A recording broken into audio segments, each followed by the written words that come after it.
après avoir confisqué le Luxembourg en l'intégrant dans l'Allemagne nazie, l'armée allemande, en mal de chair à canon, a commencé à enrôler de force les jeunes luxembourgeois. Chaque jeune homme se retrouvait alors face à un choix impossible. Accepter de partir sur le front avec le risque de mourir, ou bien s'enterrer vivant dans le froid et l'humidité des mines de fer.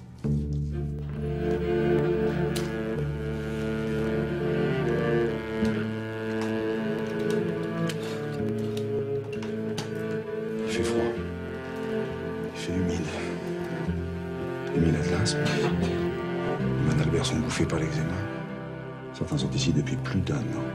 Ça rend nerveux. On a tous des poux. On pue. Salle de bain. On a toujours les mêmes têtes. À table! Évidemment, jamais une femme. Ça sera pas simple. Alors François, qu'est-ce que tu penses de notre cuisine? Est-ce que monsieur le fils de bourgeois accepterait de faire la vaisselle pour ces messieurs les fils de prolo?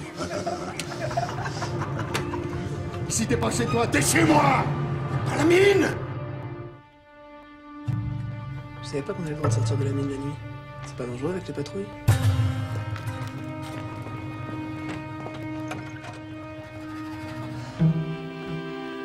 Edouard vient jamais dans cette cave. Il pourrait rester caché là jusqu'à la fin de la guerre. Je veux rien de ce parti, t'entends? Tu sais ce qu'ils ont fait dans ce pays, ça te gêne pas d'avoir du sang sur les mains? Justement, le sang que j'ai sur les mains mérite d'être versé. Edouard!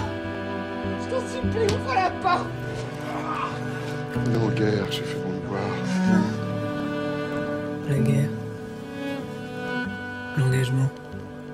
Collaborer avec le plus fort. Pour résister.